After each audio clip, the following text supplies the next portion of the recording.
mas sim vai ampliar a sua convivência com o mundo e com seus pares dentro do ambiente escolar, né? E o que a gente também vê de mais positivo é a redução dessa angústia, né? Da ansiedade, muitas vezes, desse aluno de não conseguir se comunicar.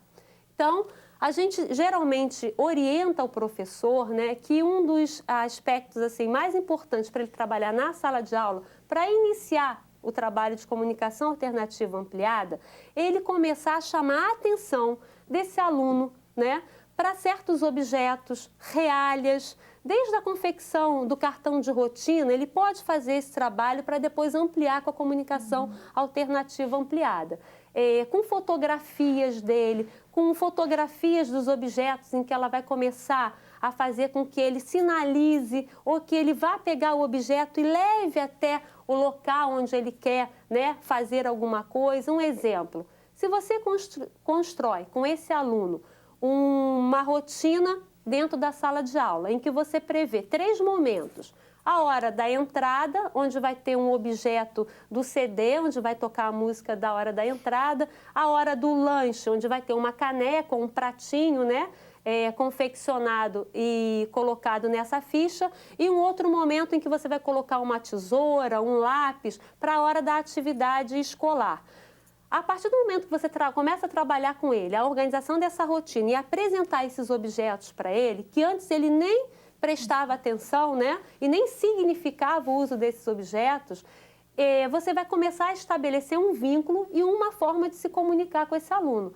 E ele vai chegar a um ponto de ir a esse objeto, né, e pedir para você, ou para colocar esse CD no aparelho de som, ou pegar a caneca para sinalizar que ele está com sede, quer beber água, quer ir para a hora do recreio, e fazer uma escolha entre o lápis e a tesoura para ele poder escolher se primeiro ele quer ir no recorte colagem ou quer ir ou ele quer ir na mesinha do desenho.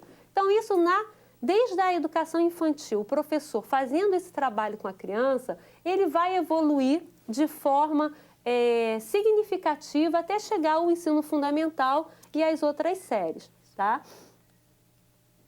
Então, esse primeiro passo dos objetos, a gente geralmente indica na construção da educação infantil e, a partir do momento que a criança já está sendo trabalhada para a alfabetização, a gente começa a substituir esses objetos irreálios por palavras e figuras e, mais tarde, com o próprio símbolo. Nós temos vários sistemas, né, de figuras, de símbolos que são utilizados para o trabalho da comunicação alternativa ampliada. Um do que a gente trabalha é o PECS, né, onde você vai ter o recurso de muitos símbolos para criar pranchas de comunicação.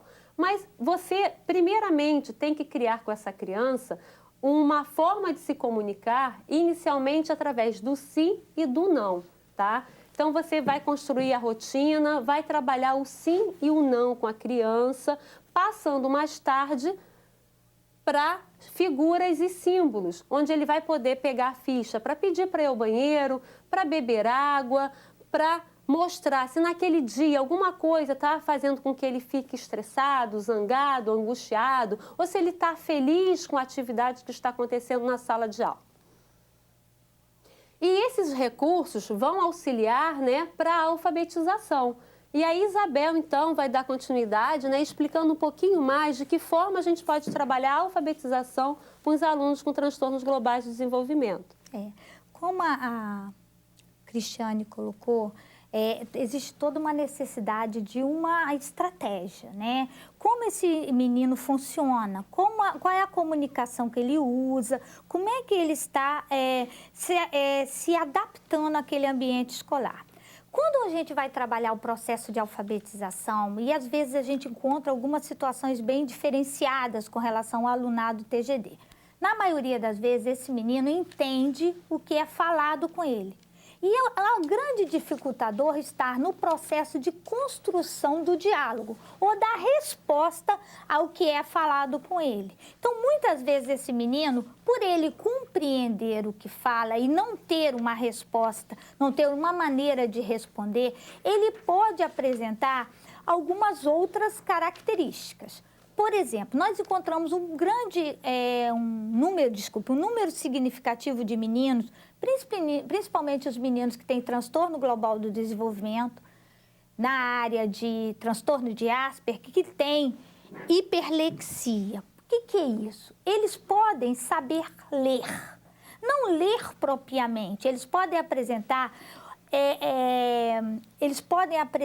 o domínio da decodificação. Então, eles conseguem ler uma palavra, ele pode ler casa, por exemplo, C com A faz K, S com A faz A, e ele vai ler casa. Mas não significa que ele saiba que casa é a casa onde alguém mora, porque ele compreende o processo de quê? De decodificação e não o processo de leitura propriamente dita. Se eu tenho esse menino nesse processo, toda a estratégia de construção da alfabetização precisa ser repensada, que muitas vezes eu vou ter que apresentar para esse menino aquilo que ele já sabe decodificar. Então, eu vou apresentar para ele a bola, porque a palavra bola ele já conhece. Isso é um aspecto muito interessante e que vai, claro, se necessário, estratégias.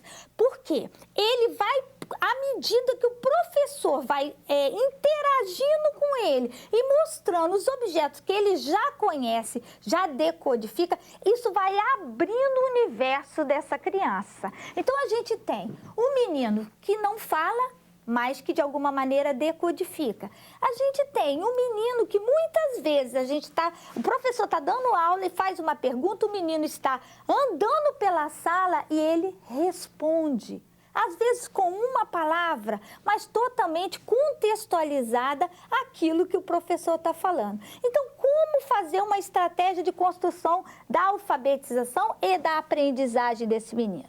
Então, é importante que o professor conheça esse menino, que ele compreenda qual é o processo de comunicação que ele tem.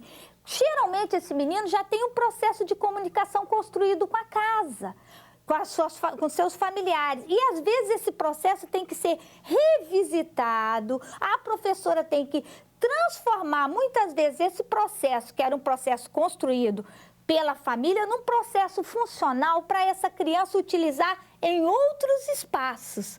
E ela utilizando em outros espaços, isso vai favorecer o quê? Que ela tenha uma interação maior. Porque é provado que esse menino fica no isolamento porque ele não tem o equipamento necessário para se relacionar com outra criança. Na medida que ele descobre mecanismo de interagir com outras crianças, esses mecanismos são utilizados. Como a Cristiane falou, a comunicação alternativa é um facilitador, porque na medida que ele usa um processo que facilita a comunicação dele com o outro, ele descobre o prazer da relação com o outro. E aí os professores até sinalizam que essa criança muda, que essa criança se desenvolve de uma maneira rápida e prazerosa. Então, é importante a gente estar atento como ele funciona, como é que ele se relaciona, como é que ele sinaliza os desejos dele.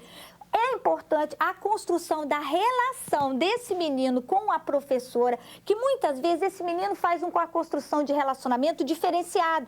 Ele vai aos poucos se aproximando. Então, essa professora, muitas vezes, ela vai ser a porta da construção de outros relacionamentos. Esse menino primeiro faz a relação com essa professora e essa professora, ao apresentar às outras pessoas, essa relação, esse campo social vai se expandindo, né? E isso é uma situação muito pontuada pelos professores que já estão com esses meninos em processo de inclusão. Quando a gente está pensando em estratégias pedagógicas para esse aluno, algumas situações já são assim pontuadas como muito relevantes para o desenvolvimento dessa criança.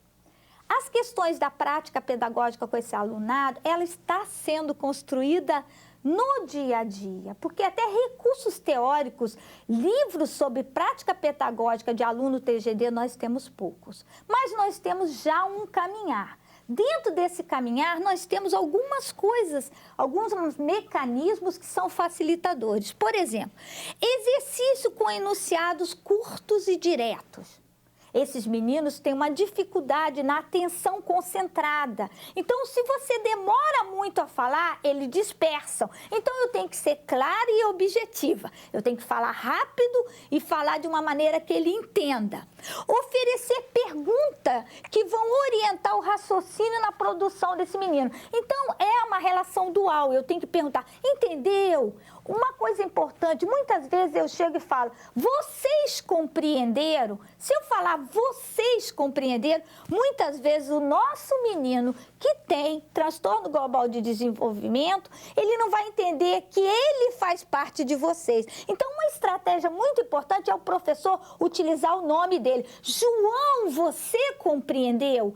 Esse processo de aprendizagem tem que ser mediado. Quanto mais próximo, melhor. Quanto mais esse professor chamar a atenção desse menino, chamar o nome dele, vai fazer com que ele esteja mais ligado ao processo que está acontecendo dentro da sala de aula. Usar objetos e jogos, né? A ludicidade na sala de aula ela é importante para qualquer criança. Para o nosso aluno com transtorno global do desenvolvimento, ela é essencial. Então, eu tenho que ter objetos atraentes, objetos do interesse dele, eu tenho que ter atividade contextualizada e que tenha funcionalidade para a vida desse aluno. Porque se tiver funcionalidade, ele vai utilizar em outros espaços e aquilo sim vai ser um processo de aprendizagem real. Utilizar figuras de apoio na associação de ideias.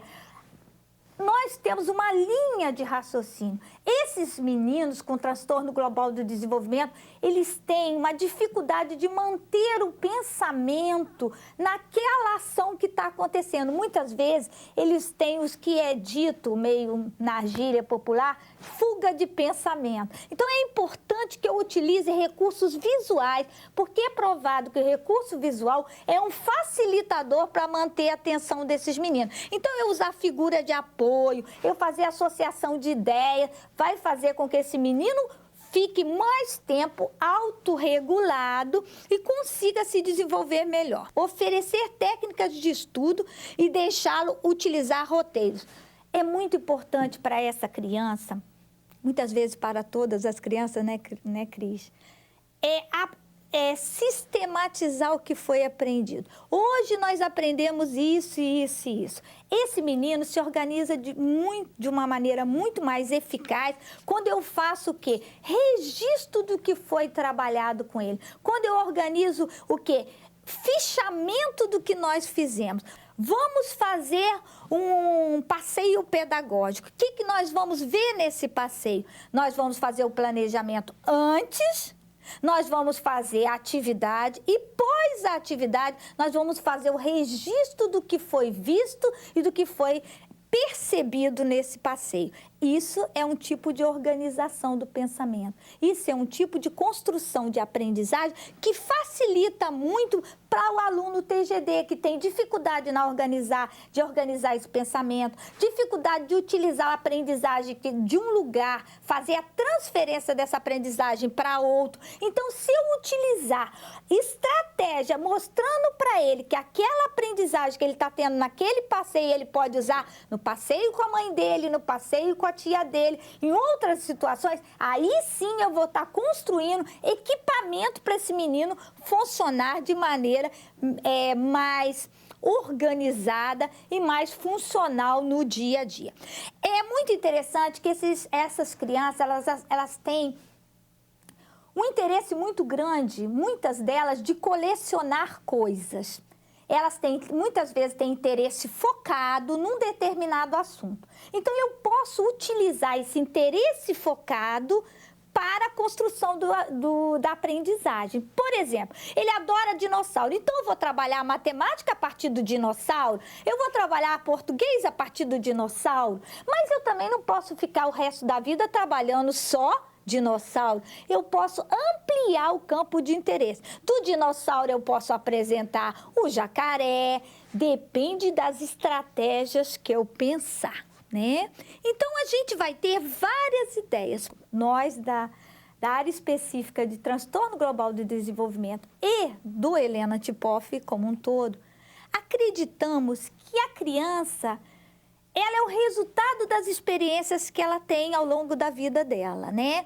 Então, na medida que ela interage com o outro, ela vai se desenvolvendo.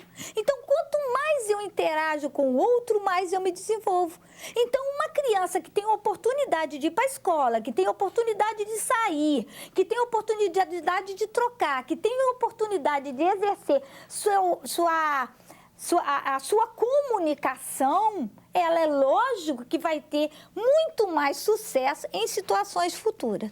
E também o desenvolvimento, ele está ligado à aprendizagem. Quanto mais eu aprendo, mais eu me desenvolvo. Então, a aprendizagem, a escola, ela vai favorecer o desenvolvimento. E a gente tem fala de mãe que fala, nossa, como ele mudou, como ele está diferente, como ele conseguiu isso ou aquilo que ela mesmo não acreditava. Porque o processo de relação e inclusão dele com o outro faz com que ele desenvolva uma série de comportamentos que o isolamento estava prejudicando ou estava prendendo ele em estereotipias, em rituais não funcionais. Então, esse menino vai se beneficiando cada vez mais.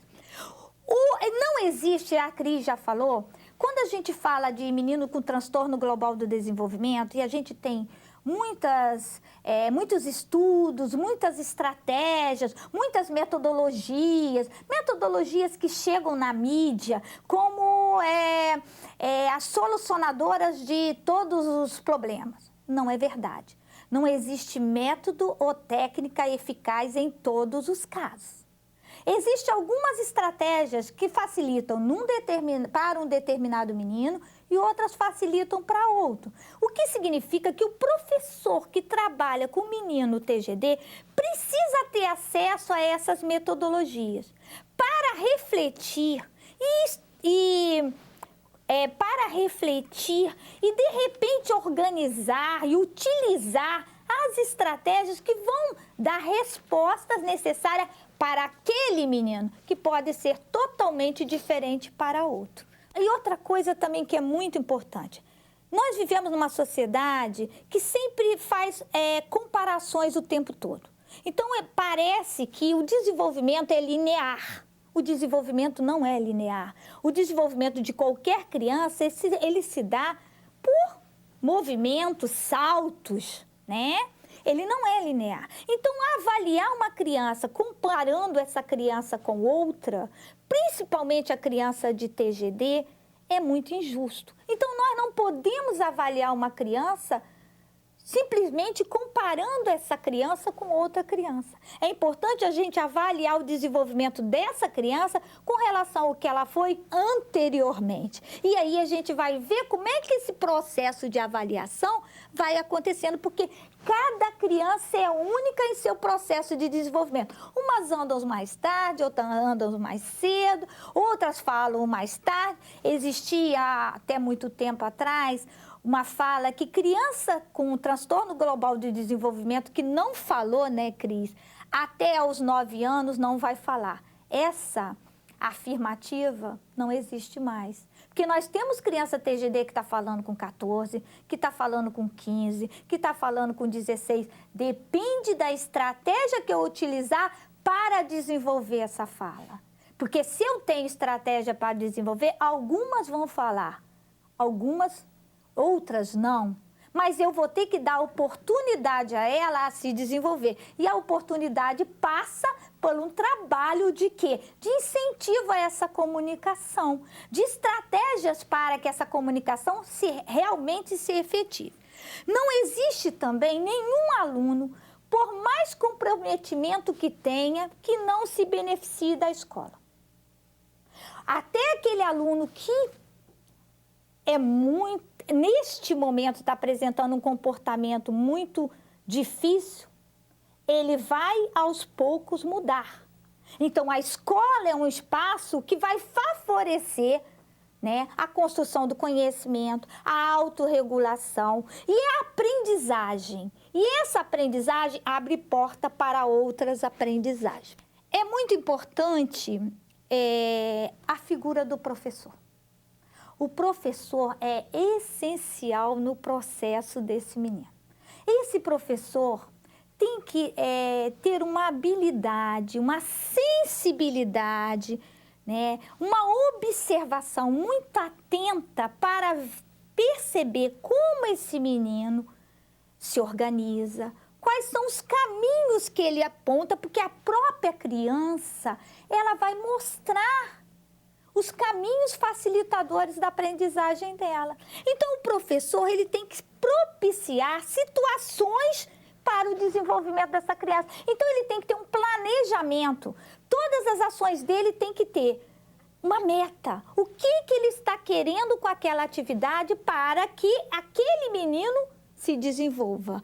Ele tem que ser um observador, mas não só um observador, ele é um observador mediador. Então, o próprio menino vai mostrar os caminhos e ele vai utilizar esse caminho mediando essa relação da criança com o espaço escolar, muitas vezes com a própria família, muitas vezes com o colega. Então, o professor, ele é um mediador, ele é um facilitador desse processo de construção.